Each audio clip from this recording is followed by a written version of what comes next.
For 3 years, Riley Bennett arrived every morning at precisely 7:45 a.m., 15 minutes before her shift officially started, carrying a perfectly organized leather planner, 2 black coffees, one with oat milk, one black, and the unshakable calm of someone who had learned how to survive a battlefield without ever stepping on a mine. Her battlefield had a name: Sienna Hartwell, CL, billionaire, untouchable. The woman moved like she didn't need air to breathe, like the world itself waited for her to make a decision before turning. Her office was glass and steel and frost, and her voice was colder than both. Everyone in the building knew not to cross her. They whispered stories in the break room about assistants who lasted less than a week, executives who walked out of boardrooms shaking, interns who cried in elevators. But not Riley. Riley lasted. Riley thrived. Riley memorized the way Sienna liked her pens lined up, silver tips out, uncapped. Riley anticipated mood shifts before they surfaced. She scheduled calls before Sienna asked and canceled them before Sienna knew she didn't want them. Riley learned to translate silence into action. She was indispensable, invisible, until the day she wasn't. It started with a number, a minor discrepancy in a quarterly report, a line item that didn't match. Riley flagged it, sent 3 emails, left 2 voicemails. No one responded. Then came the board meeting. 12 powerful people around a long obsidian table, and Sienna at the head like a queen presiding over a throne of ice. Riley stood behind her, silent as always, notes prepared, digital copies loaded, every contingency mapped. And then Sienna turned. Sharp. Cold. The error in the Q2 projections, she said, was due to a miscommunication from my assistant. Riley, do you have anything to say? A hush. Riley's mouth went dry. Excuse me? You were the one responsible for consolidating the departmental reports.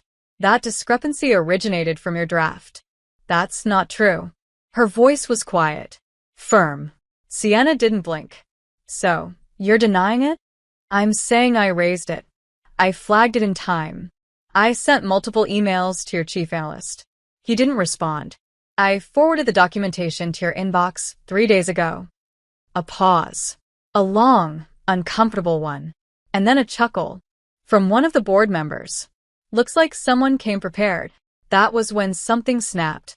Not in anger. In clarity. Riley stepped forward, voice suddenly steady, cutting. I've worked here for 3 years. I've come in early, stayed late, fixed problems you didn't even know existed. I've cleaned up your messes, soothed your investors, kept your press off your back, and built the systems that allow this company to run like a machine. And in return, I get blamed for someone else's incompetence in front of a room full of people because you didn't bother to check your facts. The room went quiet again. Someone dropped a pen. Sienna's eyes narrowed, but there was something else there. A flicker. Surprise? Fear? Riley didn't care. Effective immediately, I resign. A breath caught somewhere in the room.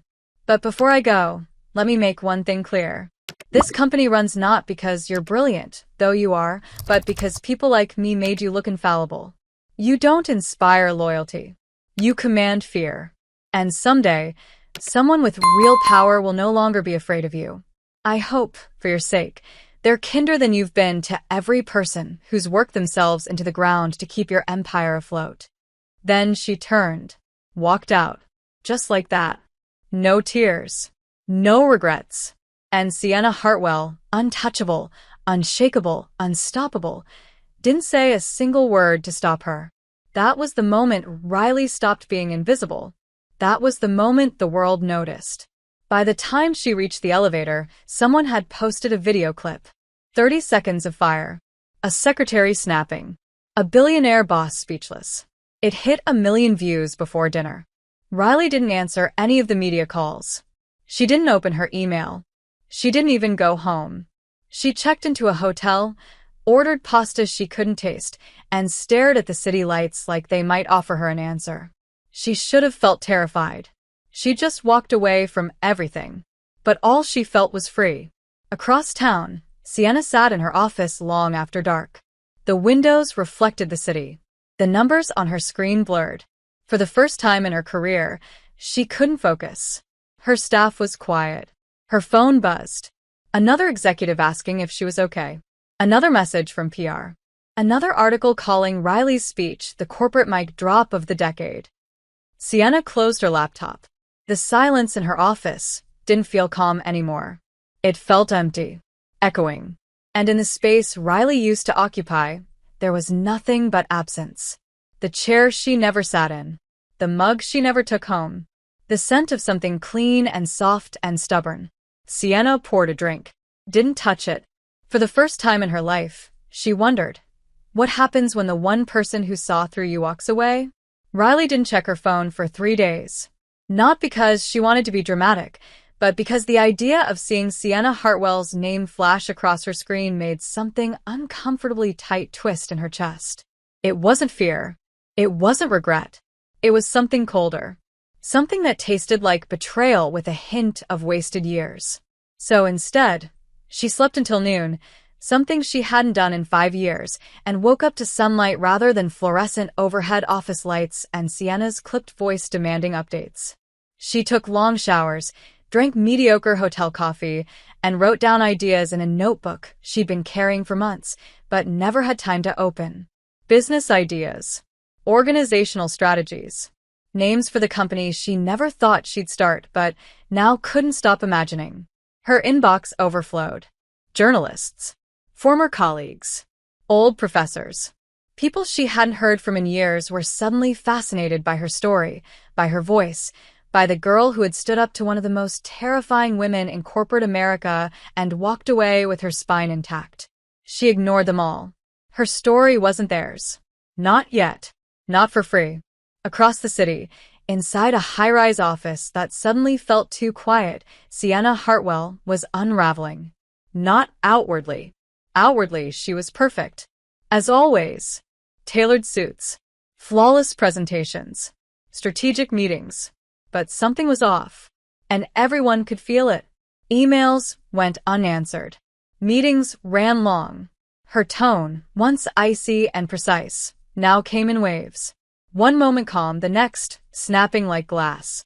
Should we hire a replacement? Her COO asked delicately on the 4th day. Sienna didn't answer. Just stared at her screen where Riley's old calendar still sat open. Color-coded. Efficient. Gone.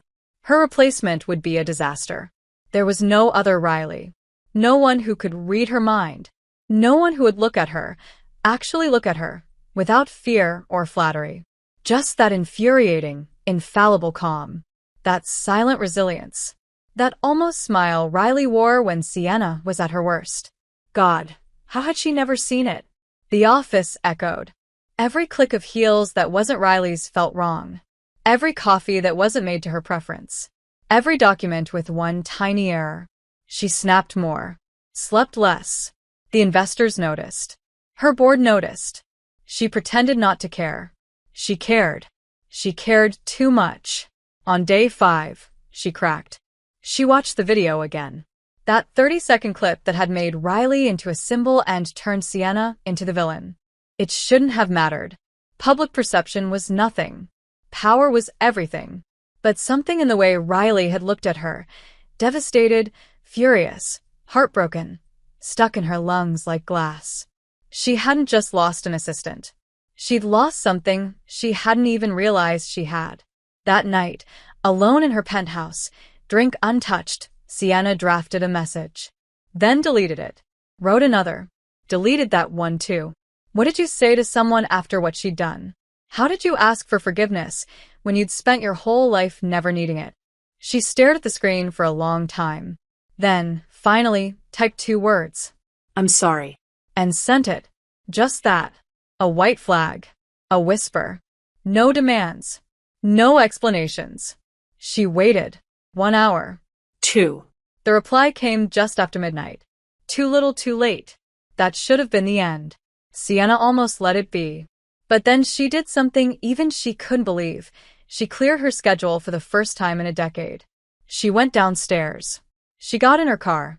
And she drove. The hotel wasn't hard to find.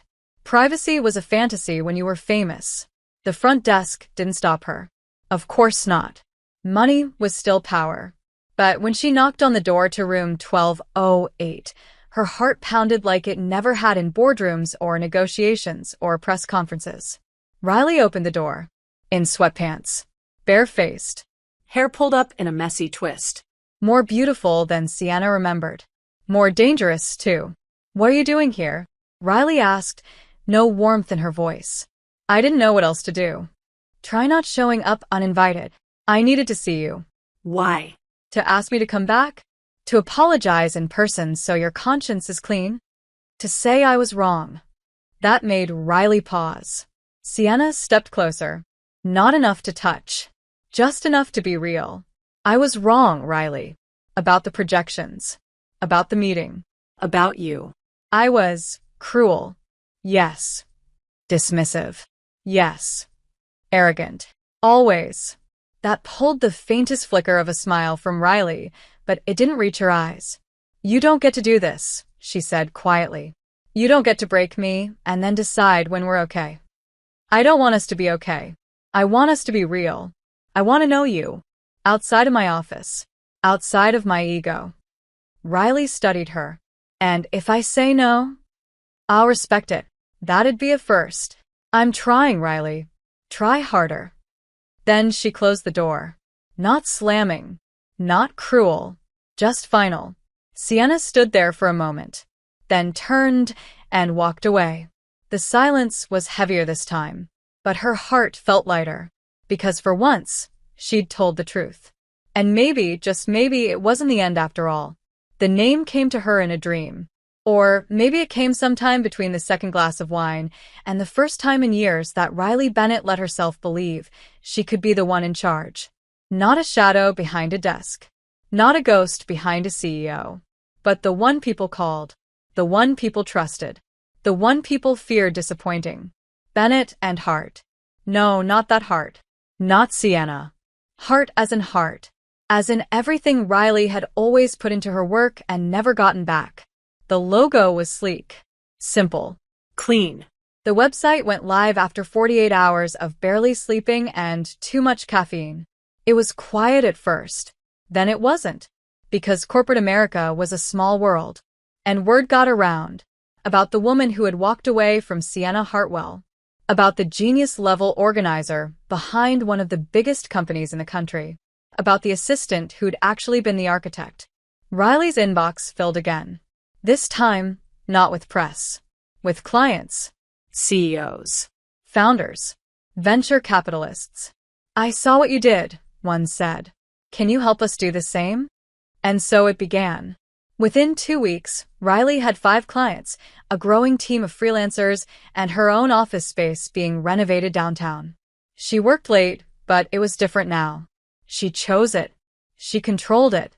And when she paused long enough to breathe, to step outside and feel the sun, she realized she was happy. Not content. Not numb. Happy. Across the city, Hartwell Industries was bleeding. Not obviously. Not publicly. But internally, things were slipping. Reports were late. Meetings rescheduled. A key merger fell through because someone forgot to prepare the transition documents Riley used to handle in her sleep. Sienna's new assistant lasted 3 days. The next one, 5. By the time the third resigned in tears, Sienna had stopped pretending the problem wasn't her. But admitting that to herself and fixing it were 2 different things. And worse, competitors had noticed. One in particular. Langford Holdings. An old rival. Ruthless. Strategic. Petty. They'd been trying to take a bite out of Hartwell's market share for years. Now they saw an opening. A vacuum. A weakness. So they made a move. Not on Hartwell. On Riley. It started with a message. Then a meeting. Then an offer. We want to partner with Bennett and Hart, the Langford rep said. You're the brain we've been missing. Hey, if you're enjoying this story, go ahead and drop a like to help us grow even more. And let me know in the comments. On a scale from 0 to 10, what score would you give this story so far? Your feedback makes all the difference. We'll fund the expansion. You'll have full autonomy. Think of what you could build. Riley didn't say yes, but she didn't say no. It wasn't about revenge. It was about finally being seen for what she was worth. But the real twist came 3 days later, when Sienna's board called an emergency meeting. Another merger lost. A major client pulling out. And the whispers spreading through every corridor of the company. She let Riley Bennett go. Sienna sat in the glass boardroom, unmoving, while the CFO ran through numbers that felt like bruises. Every failure traced back to one absence. Every hole exposed what Riley used to fill. And Sienna, flawless, emotionless, ice incarnate, was suddenly very, very tired. "We need to bring her back," someone said. Sienna looked up. "She doesn't want to come back." "Then fix it." "She doesn't trust me." "Then earn it." "It's too late." "It's only too late if you let it be." That night, she sat in her penthouse, surrounded by silence, and watched an interview Riley had finally agreed to. Not on national TV. A podcast. Intimate. Thoughtful. Just her voice. Low. Calm. Deadly honest. "I gave everything to that job," Riley said. "And I didn't even expect gratitude. Just recognition. Just fairness. When I realized I was never going to get that, not from her, I had to walk away. It was either that or disappear completely." "Do you regret it?" the host asked. A pause. Then no. "I regret not doing it sooner." Sienna closed her laptop. Her chest felt tight, not because of the company, because of that voice, because of that honesty, because Riley had always given her everything without asking for anything, and Sienna had destroyed that like it meant nothing. She stood, Poured a drink. didn't touch it, again, then pulled out her phone and typed a message. Deleted it. Typed another. Deleted again. She was tired of words. Tired of half-truths. Tired of hiding.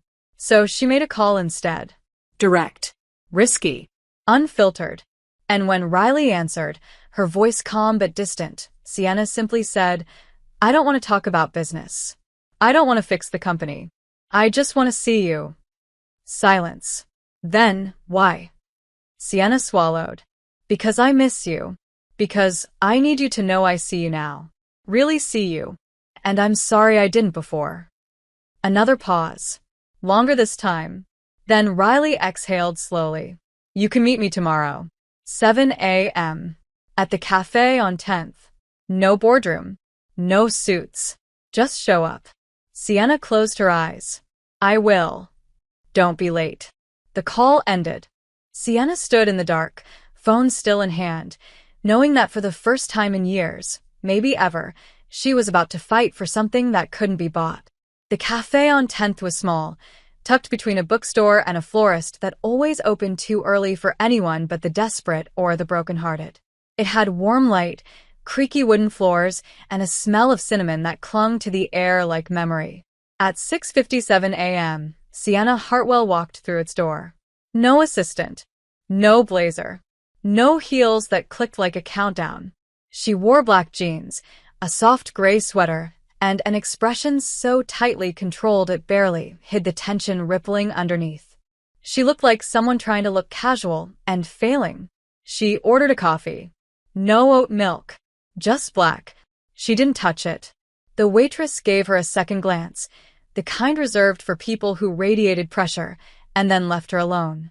Sienna sat at a corner table, spine straight, eyes on the door, heartbeat steady like it was trying to fool her into believing she wasn't waiting for the only woman who'd ever made her feel unprepared. At exactly 7:02, Riley walked in, and the world tilted.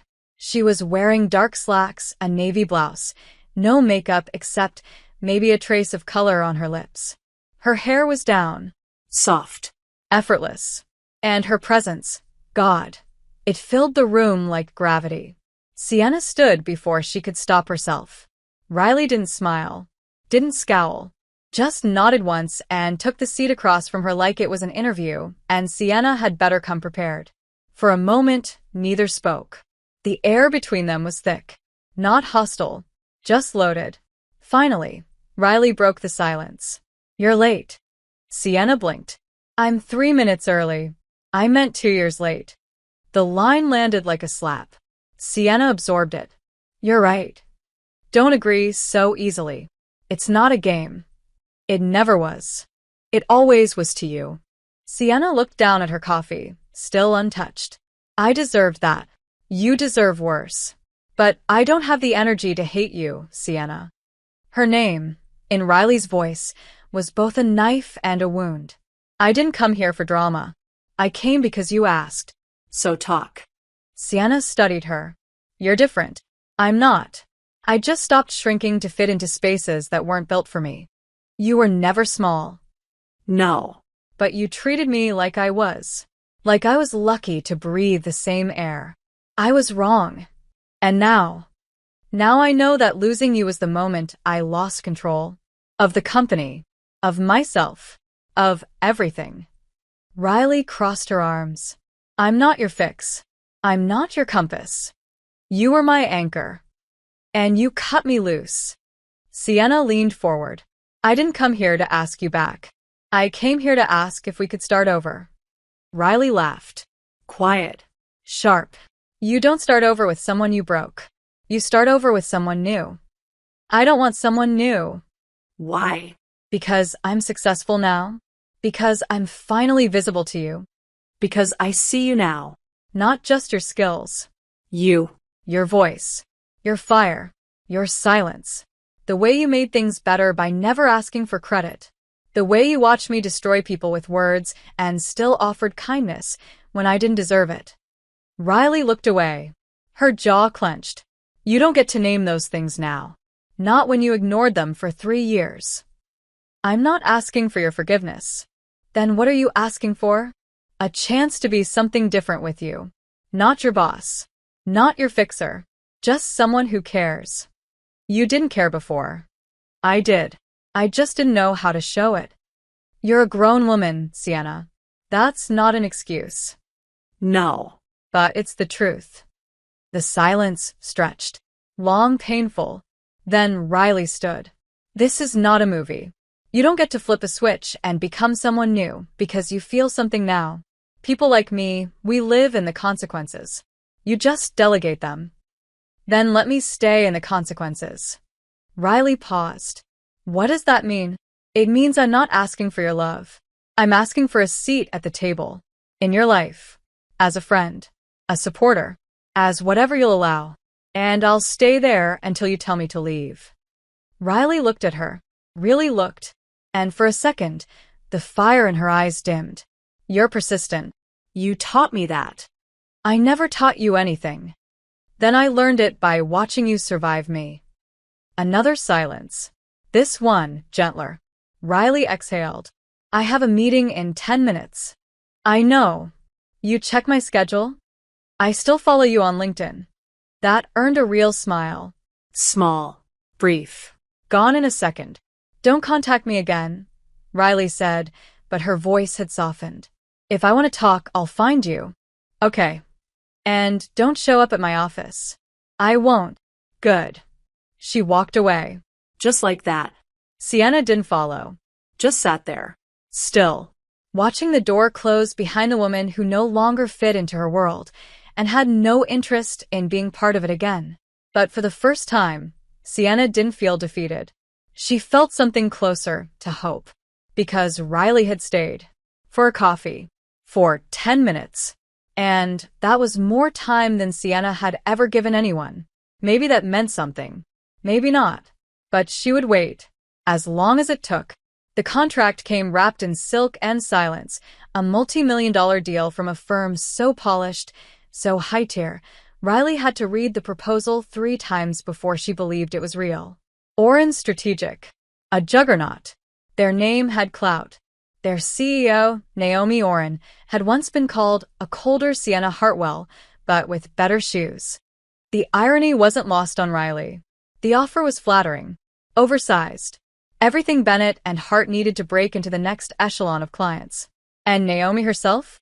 She was poised, sleek, and too charming to trust. Their first meeting happened over dinner at a rooftop restaurant that overlooked the city, like a queen surveying her territory. Naomi wore confidence like perfume, intoxicating, expensive, and impossible to ignore. She didn't bother with small talk. We've watched your work. Your launch was flawless. You have vision, Bennett. You're not just a service. You're a movement. And I want in. Riley arched a brow. Why now? Because I like investing in things right before they explode. And because anyone who can walk away from Sienna Hartwell and still stand tall is someone I want on my side. The mention of Sienna tightened something in Riley's chest, but she didn't let it show. This isn't about Sienna. It always is. Whether you like it or not, you've become the woman who challenged the machine and built her own empire from the rubble. People love that story. I love that story. Riley sipped her drink. Stories are just that. This is business. Naomi smiled. Then let's talk terms. They did. For hours. Naomi was smart. Strategic. Her vision aligned with Riley's in sharp, unexpected ways.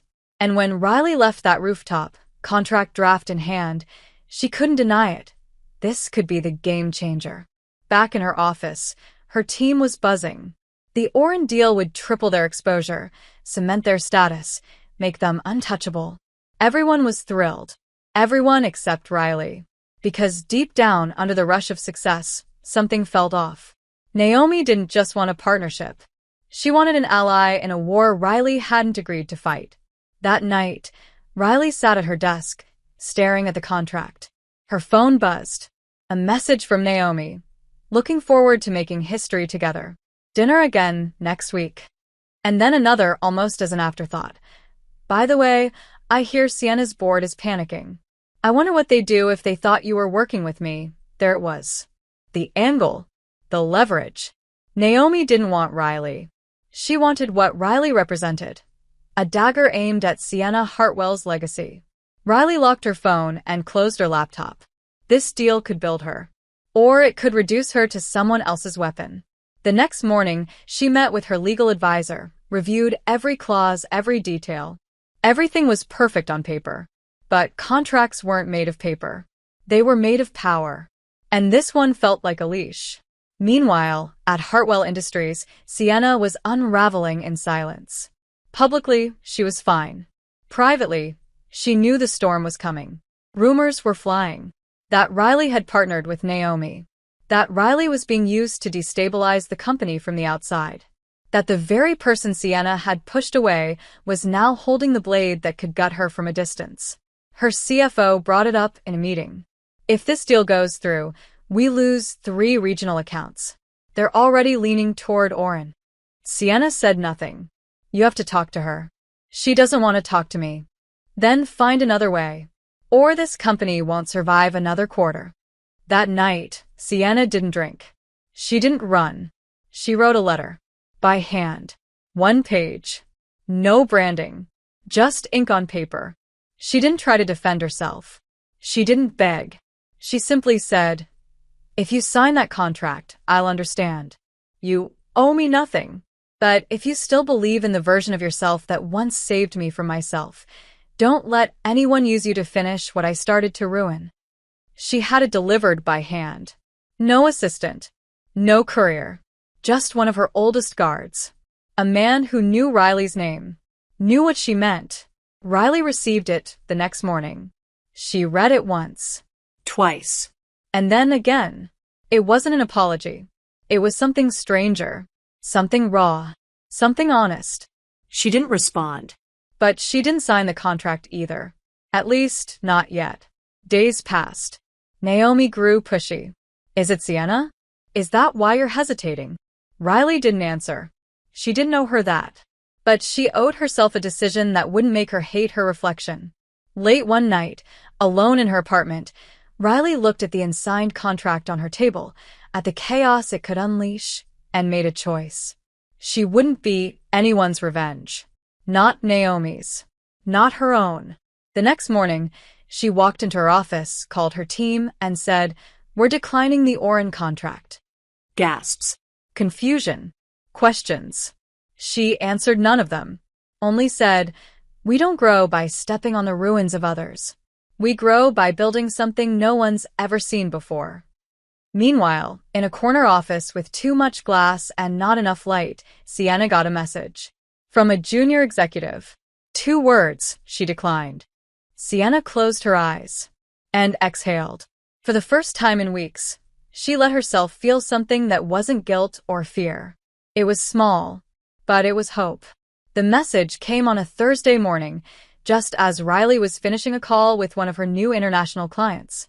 A joint proposal had landed unexpectedly, a pitch for a collaborative summit between emerging consulting firms and legacy corporations, meant to foster innovation across sectors.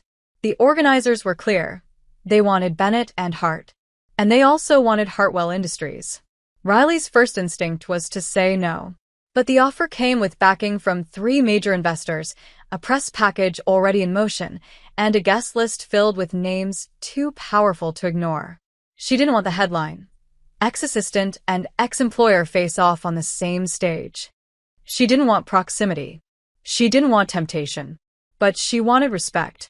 And more than that, she wanted proof that she could share space with Sienna Hartwell and not burn alive. She said yes. The summit was in Chicago. 1 weekend, 3 panels, 2 presentations, 1 shared cocktail hour. Riley arrived first. Her suite overlooked the river, floor-to-ceiling windows wrapping the skyline in glass. She wore black slacks, a cream blouse, and the quiet confidence of a woman who built her own empire with bare hands and invisible scars. Her panel was scheduled for the first afternoon. She spoke with clarity, precision, humor. The crowd was enthralled. She didn't mention Hartwell Industries. She didn't have to. Her name said enough. Afterward, she mingled briefly, answered questions, posed for a photo, and retreated to the edge of the room, where the air was less suffocating. That was when she saw her. Sienna. Framed in the wide arch of the ballroom door, like a shadow the light refused to swallow. She wore navy. Elegant, severe, timeless. Her hair pulled back, a thin diamond line at her wrist, and eyes that found Riley across the crowd without hesitation. They stared at each other for a beat too long. Then Sienna moved. Not toward her. Not away. Just into the space. As if testing gravity. Riley turned before their eyes could say more than her mouth was ready to. That night, she couldn't sleep. She lay in her hotel bed staring at the ceiling, heart racing with no rhythm, pulse chasing something she refused to name. The next day was Sienna's panel. Riley didn't plan to attend, but her feet didn't agree. She slipped into the back 5 minutes after it started and stood by the wall. Sienna spoke like thunder in velvet. Controlled. Devastating. Visionary. And then she said it, midway through a point about company culture and legacy, her tone shifted. When we talk about loyalty, Sienna said, we tend to value silence and obedience. But the most loyal people I've ever known were the ones who challenged me when I least wanted to be challenged. The ones who left not out of disloyalty but because they refused to let me destroy the parts of them I didn't understand. And I was wrong to ever let them walk away. A pause. The audience didn't know what it meant. But Riley did. Her breath hitched. After the panel, Riley walked the long way out of the conference hall, hoping the distance would cool the ache in her chest. But Sienna was waiting near the elevators. Alone. No entourage. No mask. Just her. You came, Sienna said. Riley didn't deny it. You spoke well. You looked like you wanted to interrupt. I did. Why didn't you? Because it wasn't my place. Sienna stepped closer. Not touching. Not crowding. Just there. Can I walk with you? Is this a game? No, then yes. For 1 block. They walked in silence. The wind was soft. The city loud. Sienna glanced at her. I didn't expect you to come. I didn't expect to want to. And yet. They stopped outside Riley's hotel. I should go, Riley said, voice low. I know. But she didn't move. And neither did Sienna. Something hung between them. Unspoken. Lit. Do you ever think about what would have happened if I had seen you sooner? Sienna asked. Riley laughed, bitter and quiet. We'd have destroyed each other. You were too cruel. I was too forgiving. We were poison in those walls. And now we're still poison. But at least we know it. You make me want to be better, Sienna whispered. Riley's breath caught. That's not my job. No. But it's still the truth. And then, because the air was too heavy and her heart was too loud, Riley reached up and brushed a hair off Sienna's cheek. Barely a touch. A tremble. I shouldn't want this, she said. I shouldn't ask you to. But we do. Do you feel it too? Every time you walk into a room. A silence bloomed. Not awkward. Just full. Then Sienna leaned in, slow, hesitant, giving Riley time to say no. Riley didn't. Their lips met like a promise neither of them trusted yet, soft, searching, trembling. Not hungry. Not desperate. Just real. When they pulled back, Riley's voice was barely a breath. This doesn't fix anything. I know. You still have work to do. I know. But this is a start. Sienna nodded, eyes fierce and fragile. Let me earn the rest. Riley looked at her, really looked and nodded once. One block at a time. And they stood there, on a sidewalk lit by city lights and 1,000 broken moments stitched together by something terrifying and beautiful, hope. Riley told herself it was just a kiss. A moment. A lapse in judgment fueled by too much memory and too little distance. It didn't mean anything. She told herself that every morning after the summit, and every night when she lay in bed with the ghost of Sienna's mouth still lingering on hers. She threw herself into work, meetings, contracts, presentations. She expanded her team, launched a new client interface, accepted 2 speaking invitations. She was thriving, on paper, but the rhythm of her days had changed. There was a crack in her focus, a breath that hitched every time her phone buzzed, because it might be her, and sometimes it was texts, short, careful. No pressure. Just presence. I saw your piece in the journal. Brilliant. There's a new Italian place opening on 9th. Made me think of you. You looked unstoppable today. Riley didn't always answer, but she never blocked her. And some nights, when the world quieted, she'd open their thread and read the messages like they were chapters of a story she didn't know if she was brave enough to finish. Sienna, for her part, didn't push. It was the hardest thing she'd ever done. Not chasing. Not controlling. Not calling at midnight demanding clarity. She'd spent her whole life getting what she wanted with pressure, with precision, with power. But Riley didn't respond to that. Riley responded to truth. So she gave it. In pieces. In restraint. In patience. Until one Friday afternoon, Riley called her. No text. No warning. Just a single ring before Sienna picked up, her voice a soft exhale. Hi. Hi. Silence. And then, there's a gallery opening tonight. I was going to go with a friend, but she bailed. You want to come? Sienna blinked, caught off guard by the normalcy of it. Are you asking me on a date? I'm asking if you want to stand in a room full of overpriced art and pretend we don't have 3 years of emotional trauma between us. Tempting. Take it or leave it. I'll take it.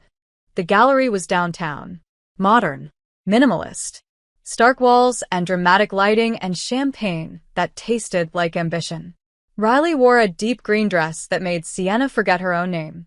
Sienna wore black, like always, but with softer edges, no shoulder pads, no sharp heels, just elegance and quiet reverence for the woman beside her. They walked through the space slowly, talking about nothing. Art. Lighting, texture, but beneath every word was tension. Not hostile, just dense, heavy with everything unsaid. At one point, Riley stopped in front of a painting. Abstract. Chaotic. Red streaks over pale canvas. What do you see? She asked. Sienna stepped beside her. Looked. Anger. I see restraint. You would. What does that mean? It means you see everything through a lens of control. Even rage. Maybe. Or maybe I've just learned not to let emotion destroy me. Riley turned to her. Is that what I did to you? No. You made me feel. That's what scared me. Still. Less than before. The air between them pulsed. People moved around them, laughing, sipping, posing. But they stood still, locked in some invisible orbit. Walk me to my car? Riley asked. Always. They left through a side door. The night was warm, quiet. Her car was parked just down the street. They didn't speak until they reached it. Then Riley turned. This is the part where I usually say goodnight and drive away. Do you want to? Riley's mouth parted. Closed. I don't know. Can I ask you something? You can ask. What do I need to do to prove I'm not the woman I was? Riley hesitated. You can't. Not all at once. Not with words. With time. With consistency. With not trying to win. And what if I want to win you? Then stop trying. And just be someone worth staying for. Sienna nodded slowly. Can I kiss you again? Riley's breath hitched. If you do, I might not stop at this time. I'm hoping you won't. And then they were kissing. In the quiet hum of the city night, beneath the soft glare of a street lamp, they kissed like the world was just beginning. No fireworks.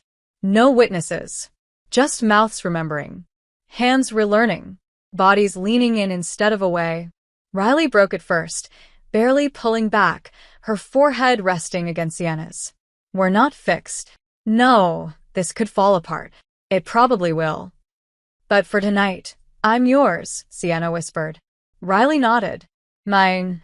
And for the first time in a long time, they didn't run. Didn't retreat. Didn't explain. They just stood there. Together. In the messy, complicated space between past and future. And let something bloom.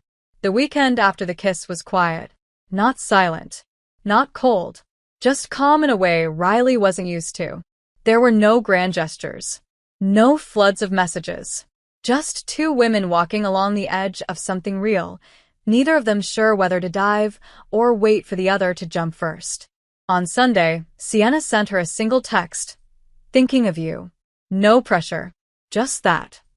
And Riley stared at it for a long time before replying. I'm thinking of you too.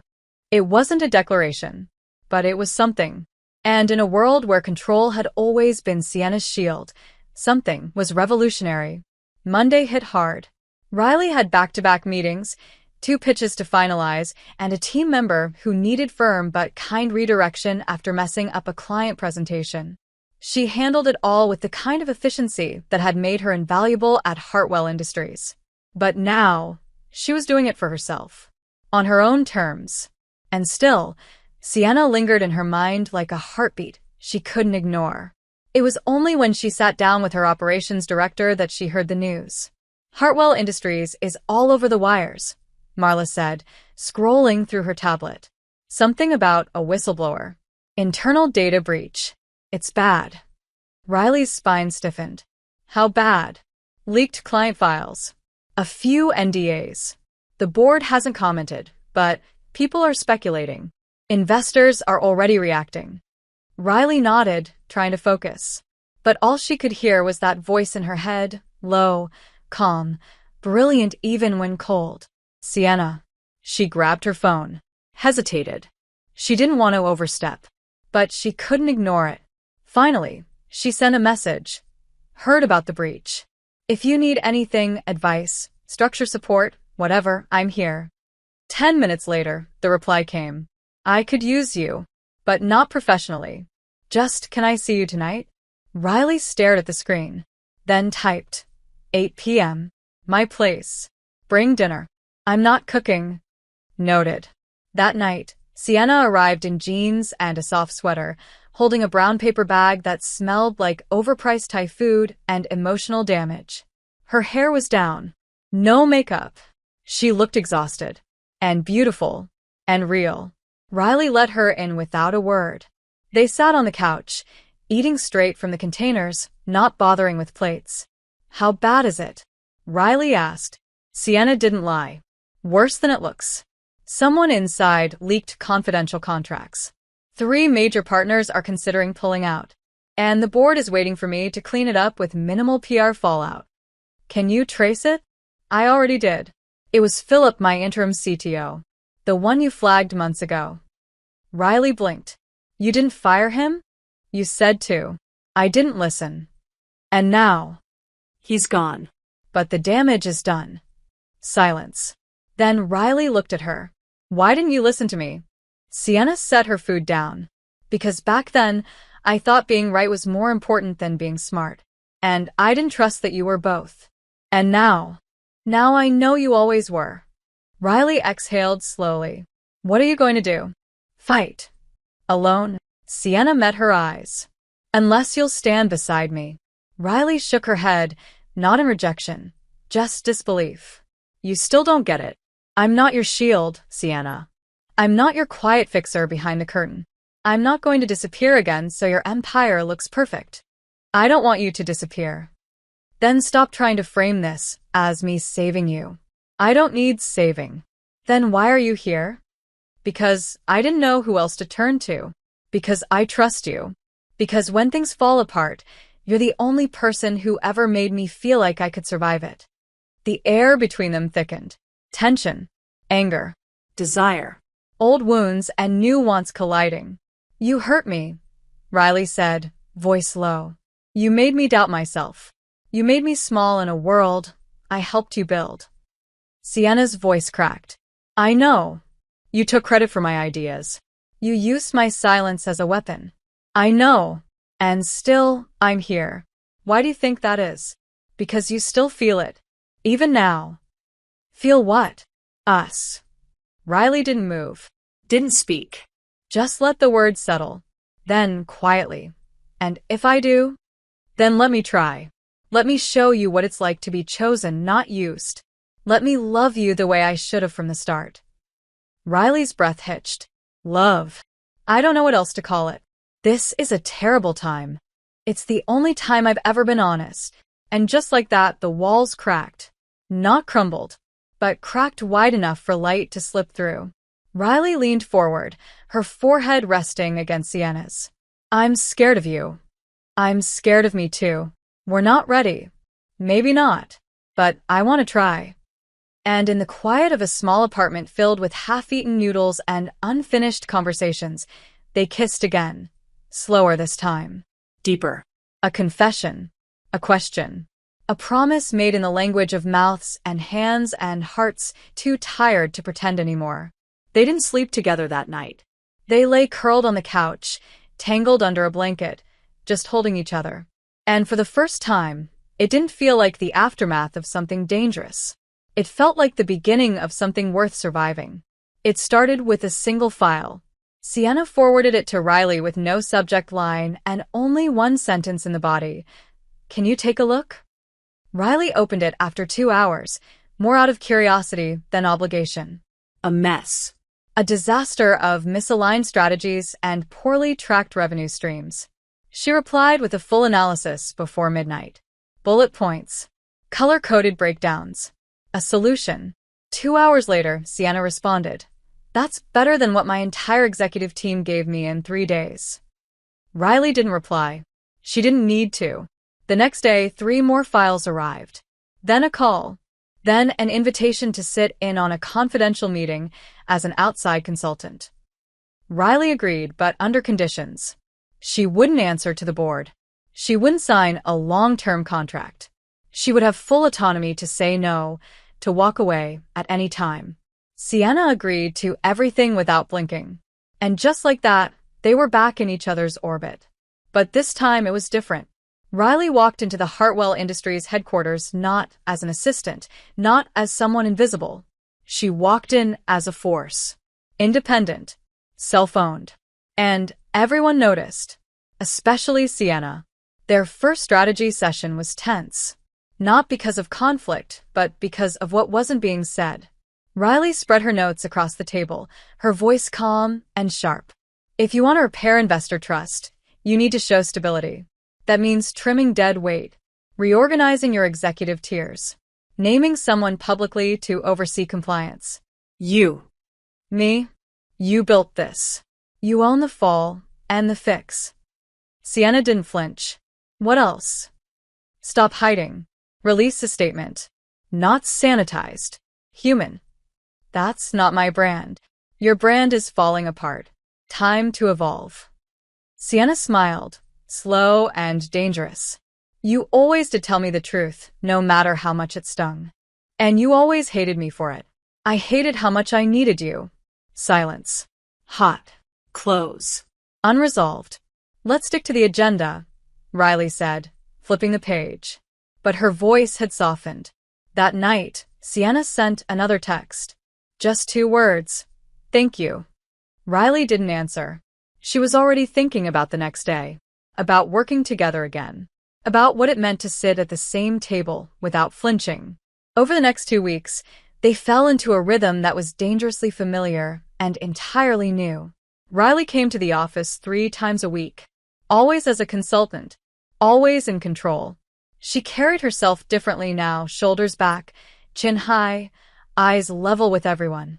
Sienna watched her like someone watching a flame, not afraid, but aware that if she leaned too close, she'd get burned. Still, she leaned. Every meeting, every hallway interaction, every late-night email, they added up. Until one night, Sienna lingered at Riley's office door after a final debrief. You want to get a drink? She asked, voice carefully casual. Riley looked up. Is this professional? No, then maybe. They went to a quiet bar 2 blocks away. Dark wood. Low music. Just enough distance from the world. They sat in a booth, drinks untouched for the first 10 minutes. I've been thinking, Sienna said, fingers tracing the rim of her glass, about what it would have looked like if I'd promoted you instead of controlling you. Riley's gaze didn't waver. You weren't ready to share power. I'm trying to be now. Trying isn't enough. Then what is? Doing it. Every day. Even when it's inconvenient. I want you beside me. Professionally? Yes. And don't. Why? Because I don't know if I'll survive loving you and being under you again, in any capacity. Sienna's jaw tensed. I wouldn't ask you to sacrifice your identity. Not anymore. But the question is, can we build something where I don't have to shrink? That's the only thing I want now. You. Full size. Full fire. No compromise. Riley looked away, heart pounding. Then prove it. How? Give me space to lead. Not just advise. Let me step in as an equal on the restructure. The board will follow your lead, like always. If you let me stand beside you publicly, then I'll believe you're serious. Sienna nodded. Done. That easy. Nothing about you has ever been easy. But this decision is. They left the bar separately. No kiss. No touch. Just a long look that said soon. Days passed. Riley's role became more visible. She stepped into meetings with authority, made calls that shifted investor opinion, spoke in Sienna's name when needed. The board bristled, then submitted. Because results were undeniable. Because Riley's name now meant something on its own. One afternoon, after presenting a new transparency protocol, Sienna caught Riley by the elevators. You were incredible today. I know. Is it wrong that I find that confidence unbearably attractive? Yes. But say it again. You're incredible. Riley leaned in, close, but not touching. Don't ruin this. Define this. This fragile thing we're building. Respect. Balance. Trust. And the other thing? What other thing? The part where I want to pin you against this wall and undo everything you're wearing. Riley smirked. That can wait. The board still needs to vote on the transition plan. So business before pleasure? No. Business during restraint. That's even worse. Then suffer a little longer. And she walked away, heels clicking like punctuation on a challenge. Sienna didn't follow. Just smiled to herself. Because for the first time in years, she was falling in love. And for the first time ever, she was falling the right way forward, not down. The plan was ambitious. A full-scale corporate restructuring initiative that would cut costs, modernize outdated systems, and, if executed flawlessly, restore investor confidence in Hartwell Industries. Riley had drafted the blueprint, presented it, owned it, and now she was about to lead it. Alone. Sienna didn't hesitate when she made the call. The board wants to oversee the process, she told Riley in her office late one evening. But I told them no. I told them you'd handle it. And that I trust you completely. Riley looked up from her laptop, brow raised. You told the board that? I did. And they agreed? They didn't have a choice. Riley stared at her. You really are trying. Trying? You just handed me the most critical project in your company. No, Sienna said softly. I handed it to the woman I believe in most. Riley swallowed. She didn't smile, didn't joke. She simply nodded, and in that quiet, charged silence, a wall that had long stood between them cracked. The next 2 weeks were chaos. Controlled, but chaos nonetheless. Riley led the restructure with razor-sharp precision. She worked long hours, coordinating departments, managing resistance, soothing egos, and enforcing a clarity Hartwell hadn't seen in years. She demanded accountability. And she got it, not because of fear, but because of respect. Still, she wasn't invincible. The board pushed back, especially the old guard, the ones who still viewed her as the assistant who brought coffee and color-coded agendas. She's too young, one muttered in a closed meeting. Too untested, said another. Too emotional, added a third. Sienna didn't raise her voice. Didn't even stand. She simply leaned forward, looked each man in the eye, and said, She's the reason this company is still breathing. Say one more thing that underestimates her, and I'll have your resignation on my desk by morning. Silence. And then compliance. Sienna left the meeting early, headed straight to Riley's temporary office, 2 floors down. Riley was bent over a cluster of documents, lips pursed, hair pulled back, sleeves rolled to her elbows. Sienna knocked once and walked in without waiting. They don't deserve you, she said. Riley didn't look up. Then make them. I'm trying. Try harder. Sienna stepped closer. You're tired. So are you. Let me take you out. I have 3 departments still resisting the implementation schedule, a vendor threatening to walk, and a finance director who keeps calling me Miss Bennett like I don't run this floor. Then let me come to you. Riley finally looked up. Her eyes were fire. What does that mean? Dinner. My place. Tonight. You don't have to pretend. You don't have to lead. You can just exist. Riley hesitated. I don't know how to exist with you without losing control. Sienna's voice dropped. Then lose it. That night, Riley arrived at Sienna's penthouse just before 9 p.m. Her hair was still pinned, blazer still on, phone still buzzing. But when Sienna opened the door, she reached out, took Riley's phone, and set it aside.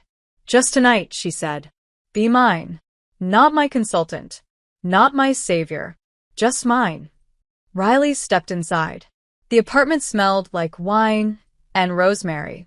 There were 2 plates on the dining table, a bottle of red already uncorked, and Sienna, barefoot, hair loose, softer than Riley had ever seen her. They ate in silence for a while. Not awkward. Just full of things unsaid. Then Sienna leaned back, wineglass in hand. Do you remember your first week at Hartwell?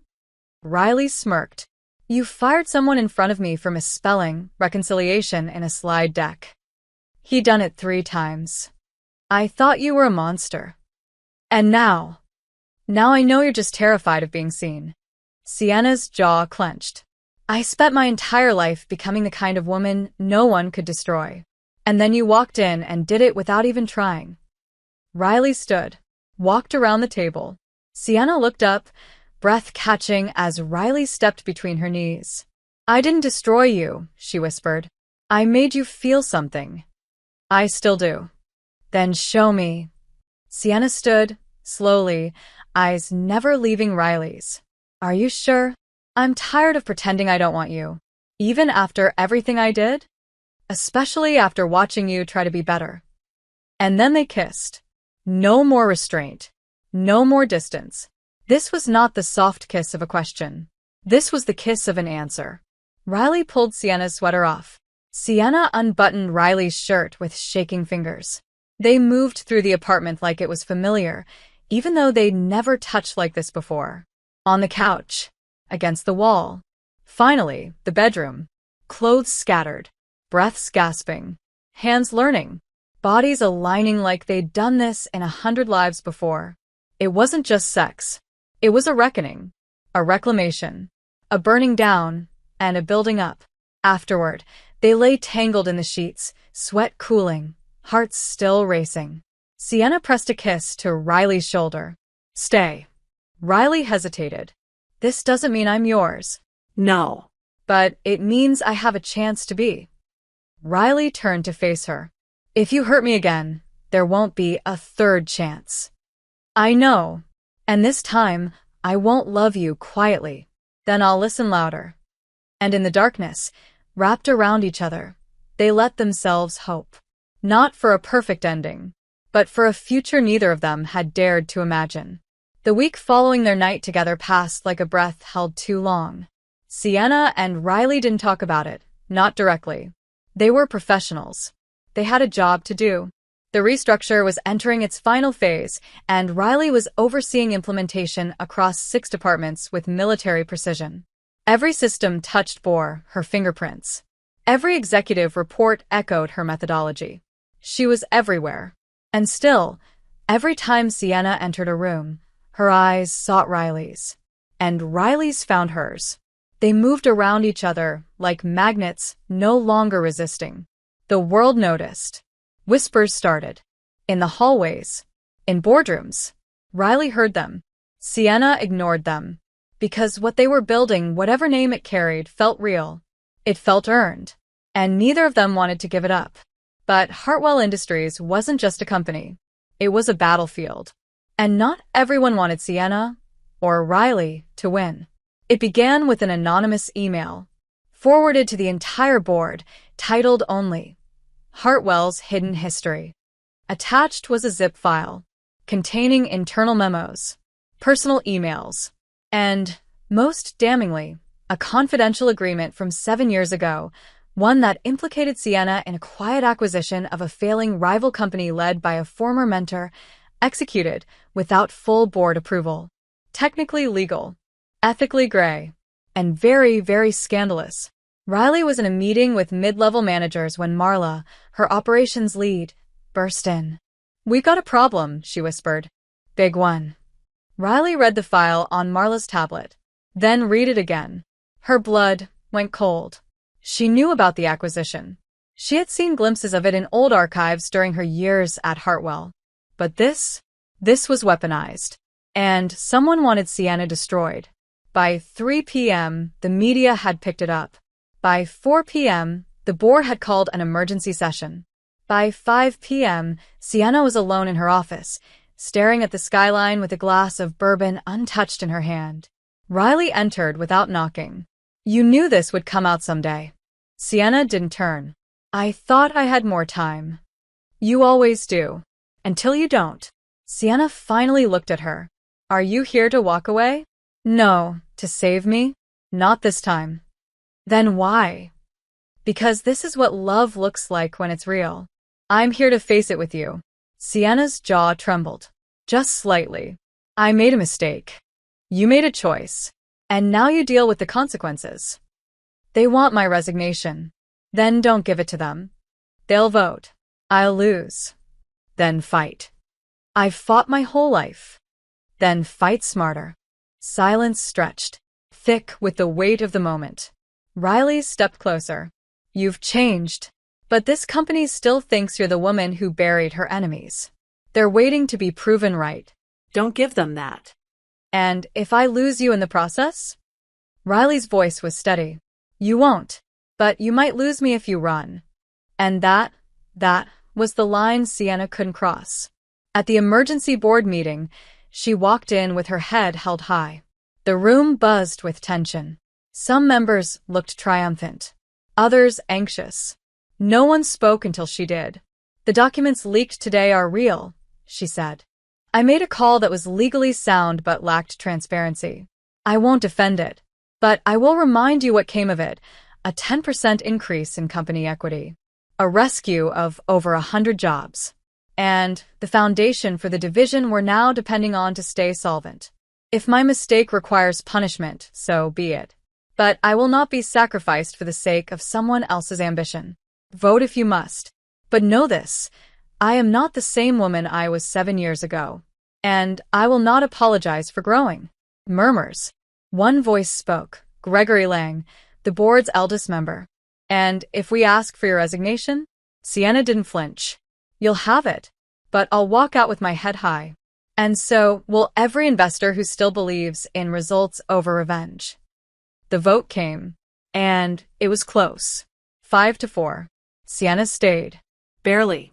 When she returned to her office, Riley was waiting. You held your ground. I bled on it. That's what makes it real. Sienna moved to her. You were right. Again. I usually am. And you stayed. I will. As long as you don't lie to me. Never again. Then we're okay.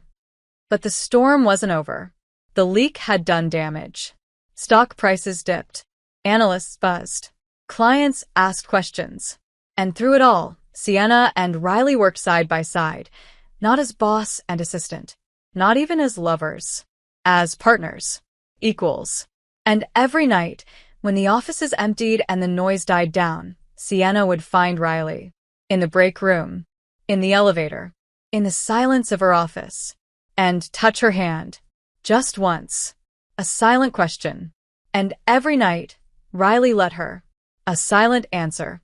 Until one evening, as the sun fell low and the city shimmered with headlights, Riley turned to her and said, "Let's go home." Yours or mine? Ours. If you still want that. Sienna didn't answer. She just kissed her. Fierce. Certain. No longer asking permission. No longer hiding. The past was ugly. But what they were building now, this, was something worth surviving for. The storm didn't pass. It shifted. Took a new form. Less scandal, more strategy. After the board vote, after the media noise softened into background chatter, a new threat emerged, quiet, polished, and wrapped in smiles. It came in the form of an offer. A merger. Not a hostile takeover, not exactly. Just a strategic consolidation from a legacy firm named Covington Solutions, a conglomerate known for swallowing struggling companies whole and calling it synergy. The board didn't hesitate. It's a lifeline, Lang said in a closed-door session. They'll stabilize our numbers. Expand our reach.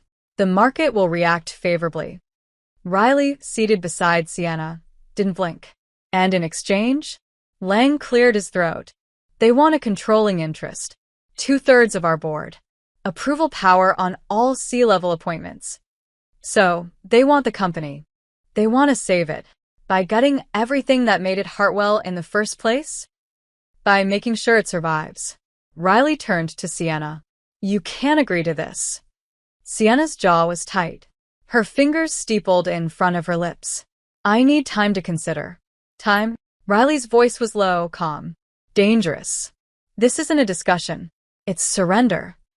It's strategy. It's erasure. The room fell silent. Lang shifted. The vote will be held in 5 days. After the meeting, Sienna didn't speak as they walked to her office. Riley followed, furious but quiet. When the door shut, Sienna turned. Don't do that. Do what? Challenge me in front of them. Undermine me. I'm not undermining you. I'm reminding you who you are.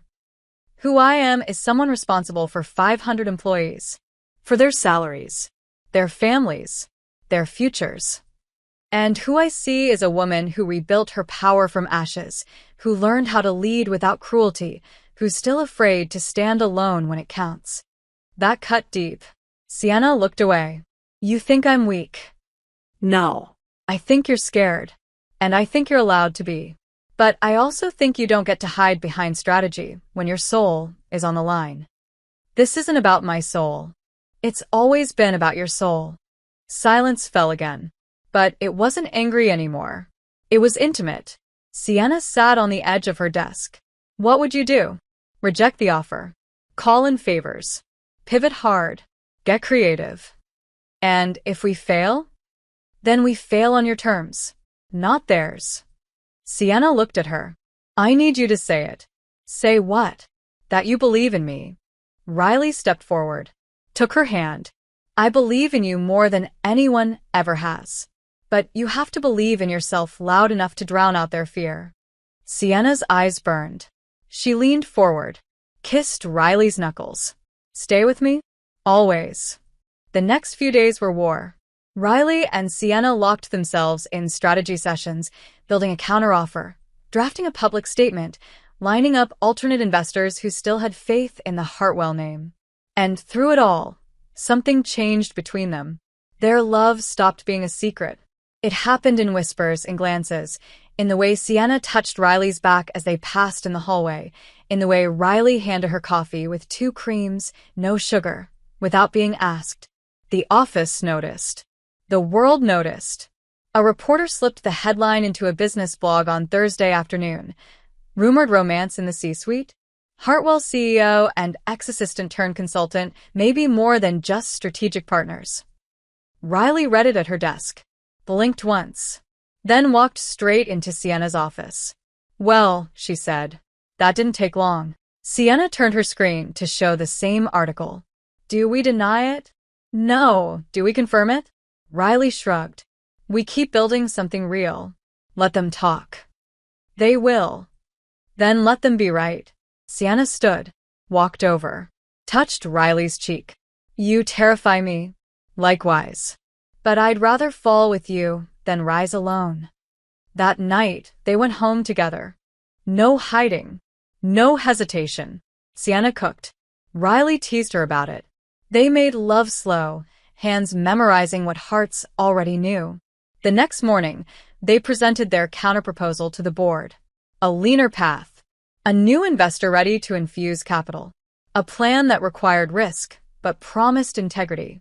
Lang was the last to speak. "And if we decline your offer?" Sienna didn't pause. "Then I resign." "And so does she." Riley didn't flinch.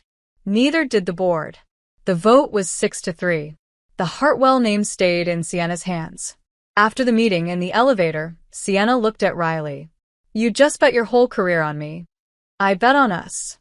"What if we're wrong?" Riley smiled. "Then at least we lose together." The headlines didn't stop. The counteroffer was a triumph, but the world saw more than just a business decision. They saw power. They saw rebellion. They saw 2 women, once separated by hierarchy, now united by strategy and something far more intimate, refusing to play by the rules. And some people didn't like it. Most notably, Vivian Black, former Hartwell board member, corporate shark, and the last person Sienna ever expected to see again. She had left 5 years ago in the fallout of a hostile disagreement. One Sienna had won, barely. Vivian had disappeared into the shadows of consulting work and private equity. But power, like flame, always licked its way back to oxygen.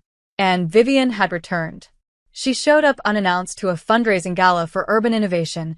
One Hartwell was sponsoring, one Sienna and Riley were attending together. She wore a red gown and a sharper smile. She found them before dessert. "Sienna," she purred. "You're glowing. Love looks good on you."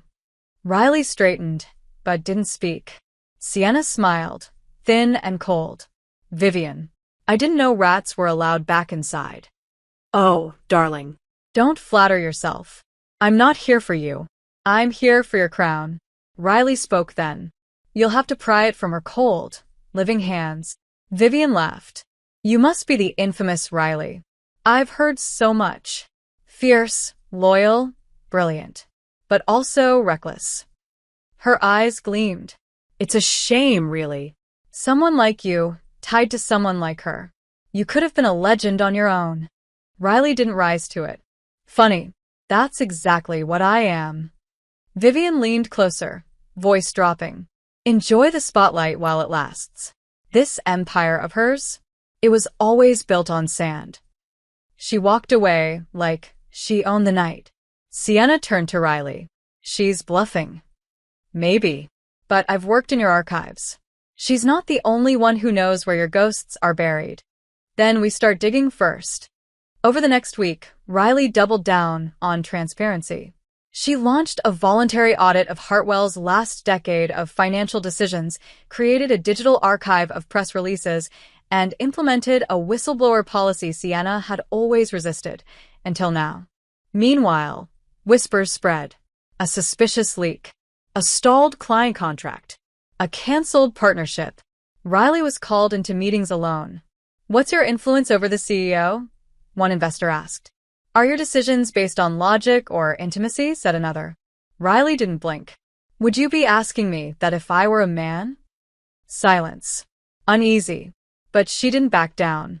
That night, she told Sienna everything. The questions. The tone. The veiled threats. They think I'm sleeping my way into power, she said. They think I'm your weakness. Sienna's voice was quiet. Are you regretting this? No. But I need to be more than the woman you love. I need to be respected on my own. You are. Then we need to act like it. The next morning, they arrived separately. Took separate elevators. Riley led the executive roundtable while Sienna handled investor relations. It was tactical, professional, Strategic. And it was hell. because the space between them wasn't emotional, it was armor. And both of them hated wearing it. 3 days later, Vivian struck. A memo leaked, one allegedly written by Riley 6 months earlier, suggesting that Hartwell's leadership was compromised by emotional entanglements. It was fake, clearly, but the damage was done. News outlets pounced. Articles used words like nepotism, bias, and manipulation. The board called another meeting, behind closed doors, without Sienna, without Riley. For 48 hours, everything hung in silence. Then came the message. The board would be holding a vote of no confidence in Riley's role as lead strategist. She wasn't being fired. She was being erased. Quietly, elegantly, sidelined without ceremony. That night, Sienna came to her apartment. No driver. No security. Just her. She looked wrecked. They're afraid, she said. They think if they remove you, the press will calm down. And you? I'm afraid too. But not of them. Of what, then? Sienna's voice broke. Of losing you. Of watching you bleed for me, again and again, while I stand in rooms that erase everything you are. Riley stared at her. Then let me fight. They'll come for you harder. They already are. Then let them. Sienna stepped forward. Or we leave. Walk away. Start something new. You and me. Our own firm. No boards. No politics. Just us. Riley's heart twisted. That sounds like a dream. Then let's make it real. But if I run now, I lose the war. Not if we take the battlefield with us. Riley exhaled. You'd really give it all up? Not for you. With you. And that was the difference. Not a rescue. A partnership. Not surrender. Strategy. 2 days later, the board prepared for the vote. Riley walked in with a portfolio in hand, handed each member a letter, her formal resignation as lead strategist. I won't give you the satisfaction of pushing me out, she said. But I also won't let you destroy what I helped rebuild. Then she turned to Sienna. Ready? Sienna stood. I'm resigning too. Effective immediately. Chaos. Voices. Lang shouting. You'll kill the company. Sienna smiled. No. We're setting it free. They left together. Cameras caught them holding hands. The internet exploded. Headlines clashed. But they didn't look back. 2 months later, a new firm launched. Bennett Hart. Consulting. Strategy. Reinvention. It trended on day one. Clients followed. Press fawned. Power shifted. And one night, as they stood in their new glass office, Riley wrapped her arms around Sienna from behind. You ever think we were crazy? All the time. Regret it? Never. Even if we fail? Sienna turned, kissed her slow. Then we fail together. But I'd rather fail in truth than succeed in silence. And outside, the city pulsed like a heart that refused to stop beating. Bennett Hart was a storm no one saw coming. In less than 30 days, they signed 5 major clients, 3 of them former Hartwell partners who'd followed the women behind the empire, not the empire itself. The firm's mission, bold strategy, ethical transparency, and adaptive leadership, hit a nerve in an industry hungry for reinvention. Riley became the face of execution. Systems. Structure. Vision. Sienna was fire and elegance, handling media, investors, and high-profile contracts with a sharp smile and a steel spine. Together, they were unstoppable. On the outside, but inside, cracks formed. Not between them, Not yet. but within Riley. At first, it was subtle. A hesitation before interviews. A moment of silence in strategy calls. But it built. Because everywhere she turned, the spotlight followed. The woman who challenged Hartwell. The assistant who rose. The girlfriend of a former CEO. That last one stung most. She hated that word. Girlfriend. As if she were a phase. A tag-along. A plot twist in someone else's story. She wanted to be more than the woman Sienna loved. She wanted to be the woman Sienna built this with. But power didn't erase insecurity. It just changed its shape. One night, after back-to-back meetings and an exhausting call with a potential European partner, Riley found herself alone in their office, staring at the city lights through the glass. Sienna entered quietly. "You're still here." Riley didn't turn. "So are you. We're going to burn out." "You think we already haven't?" Sienna stepped closer. "Talk to me." "It's nothing." "Don't do that." "Don't do what?" "Turn your fear into silence." "I know that move." Riley turned, eyes tired. "I thought I'd feel powerful. Finally having my name on the door. Finally doing this on my terms. But I feel like I'm constantly proving I belong. And I'm exhausted." "You do belong. Tell that to the clients who only want me if you're in the room. Or the reporters who call me the bold beauty beside the brilliant CEO. They're wrong. I know that. But I still hear it. And it makes me question everything.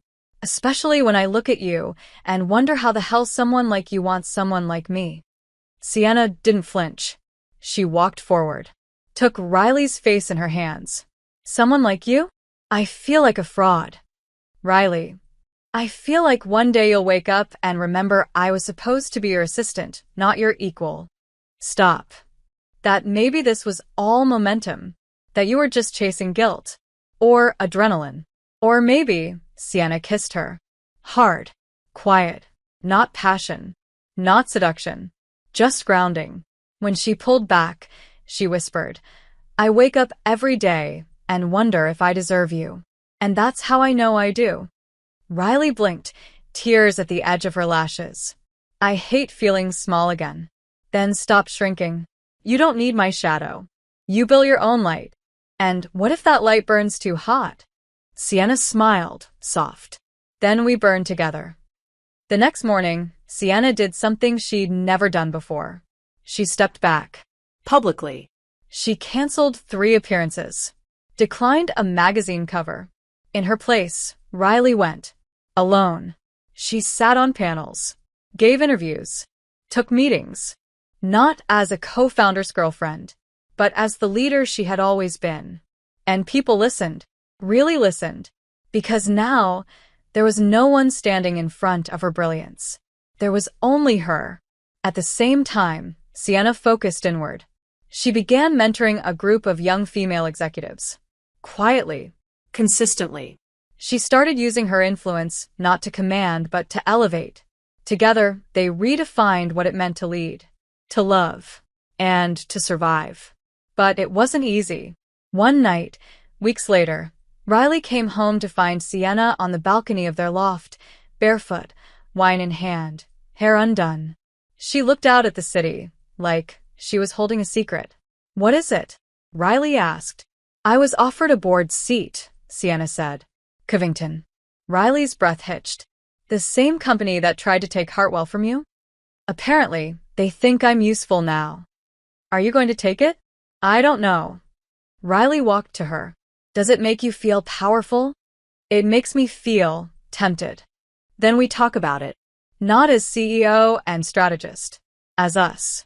Sienna looked at her. "Would it change how you see me?" "Nothing could. But I want us to build a life we chose, not a life we fell into. And if I want it, then we'll figure it out. But only if it's about the work, not revenge." Sienna smiled. "You always know when I'm slipping." That's what partners do. They stood there, quiet, the skyline glowing. the world pulsing beneath their feet. And something shifted. Not drama, not chaos, just love. Mature, earned, real. Sienna turned. Do you ever think about forever? Riley smiled. I used to think it didn't exist. Now I think it's a choice we make every day. Then I choose it. With you. Even when I'm difficult? Especially then. Even when I doubt everything? That's when I'll hold you tighter. And if I forget how to be strong? Sienna pressed her lips to Riley's temple. Then I'll be strong for both of us. And for the first time, forever didn't feel like a fantasy. It felt like the next step. The email sat in Sienna's inbox for 3 days before she opened it again. Covington Group Board invitation. Confirm attendance? It was sleek. Professional. Prestigious. A seat at one of the most powerful tables in corporate America. One she'd once have killed for. Now, she wasn't sure it still belonged to the woman she was becoming. Riley didn't ask about it. Not once. Not directly. But Sienna could feel the question between them every time they passed in the hallway of their office, every time they touched hands in the elevator, every time Riley kissed her like she was afraid the ground beneath them might vanish again. Friday night, it all came to a head. They were home. Pizza half-eaten on the coffee table. A documentary playing unwatched. Sienna sat cross-legged on the couch, laptop in her lap, fingers frozen above the keyboard. I'm going to decline, she said softly. Riley didn't look up from where she sat on the floor, leaning against the couch. You sure?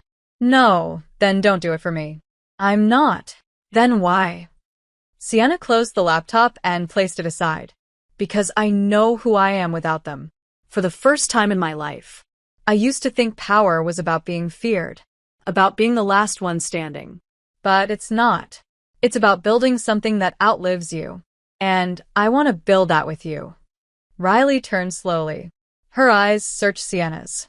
You're really choosing me. No, Sienna reached down, laced their fingers together. I'm choosing us. Riley stood, stepped into her space. Then marry me. Silence. A breath. Sienna blinked. What? You heard me. You're serious. I'm tired of waiting for the next storm. I want to choose joy. Every day. Out loud. Sienna's voice cracked. I never imagined this.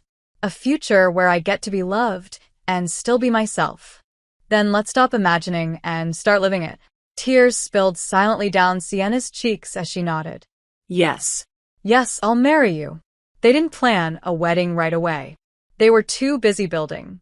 But they wore rings. Thin bands of gold they chose together on a quiet Sunday afternoon. No photographers.